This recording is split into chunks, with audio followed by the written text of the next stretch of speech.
Salut à tous, c'est Steph, j'espère que vous allez bien. Alors aujourd'hui, petite anecdote au permis de conduire, et c'est Armand, salut Armand, un de mes élèves qui est le héros de cette histoire. Alors comme vous allez le voir, Armand a échoué son permis cette fois-là, mais je compte sur lui pour le réussir la prochaine fois, et avec sa permission, je vous raconte sa petite histoire. Alors Armand, tu pars du point de départ de l'examen, tout se passe bien, hein, l'inspecteur t'a donné les consignes, il n'y a pas de souci, tu connaissais déjà les consignes, et tu commences à tourner à gauche à la sortie, puis un peu plus haut, si je me rappelle bien, t'es parti sur la droite, peu importe, tout se passe bien pendant une bonne dizaine de minutes. À un moment donné, l'inspecteur te demande de tourner à droite dans une petite rue qui est très serrée, une petite rue où on passe pas à deux, il faut forcément qu'il y en ait un qui s'arrête. Donc tu tournes, et là, qu'est-ce que tu vois? Un véhicule qui arrive en face. Donc, tu t'arrêtes. Impeccable, pas de souci, tout va bien. Mais le véhicule qui arrive en face, lui aussi, s'arrête. Alors, il s'arrête, on ne sait pas vraiment la raison pour laquelle il s'arrête, puisqu'Armand était déjà arrêté, il pouvait passer. Mais quoi qu'il en soit, il s'arrête aussi. D'ailleurs, ça arrive souvent ce genre de situation où on fait de la courtoisie, parce que là, il n'y a pas de règle particulière, personne n'a un obstacle devant lui, donc il n'y en a pas un plutôt que l'autre qui doit s'arrêter pour céder le passage à l'autre. En tout cas, voilà, le gars d'en face s'arrête, et donc fait signe à Armand de passer. Donc Armand, bien sûr, saisit l'occasion, il lui fait un petit merci, ou je devrais dire un gros merci. D'ailleurs, voilà ce qui t'a fait rater le permis, Armand, c'est d'avoir été trop gentil. Alors bien sûr, il faut être poli, bien sûr, on fait preuve de courtoisie, bien sûr, on remercie, mais il ne faut pas remercier trop longtemps, puisque là, dans ton cas, tu es resté à dire merci pendant au moins 3 secondes en t'approchant de lui, et qu'est-ce qui s'est passé?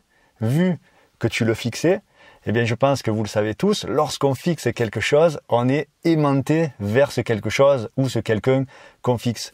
Donc voilà, ça n'a pas loupé. Tu as dévié, tu es parti vers le véhicule, tu as été attiré vers lui parce que tu l'as regardé trop longtemps. Et donc l'inspecteur, lui, il n'a pas eu le choix, il a attrapé le volant, il a tiré doucement le volant en disant « Attention monsieur à votre trajectoire, pensez à regarder devant vous ». Donc la moralité de l'histoire, c'est pas qu'il ne faut pas dire merci, mais c'est qu'il faut avoir un regard mobile. Il faut avoir un regard alterné. Dans ton cas, c'était on regarde devant, on regarde le gars sur le côté pour lui dire merci, on regarde devant, on peut le regarder à nouveau, on regarde devant, on peut regarder aussi à droite. En fait, on va regarder sur les côtés puisque c'est étroit, mais on va jamais rester longtemps à regarder que ce soit d'un côté ou de l'autre. Mobilité du regard, c'est une des clés de la trajectoire, bien sûr de l'observation aussi. On pourrait dire que 2 ou 3 petits coups d'œil valent mieux qu'un long contrôle. Donc à part ça, Armand, tu avais un bilan de compétences tout à fait honorable, tu avais assez de points pour avoir ton permis de conduire, donc tu as le niveau de l'examen.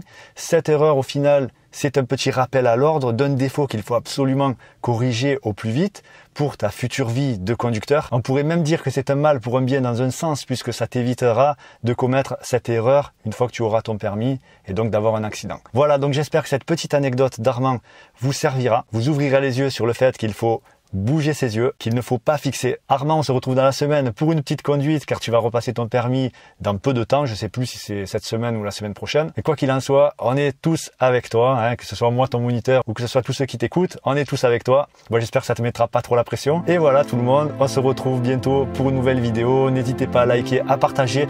Pensez à cliquer sur la petite cloche pour vous abonner aux notifications et pour être au courant à chaque fois de mes nouvelles vidéos. Bon apprentissage à tous, soyez prudents, salut.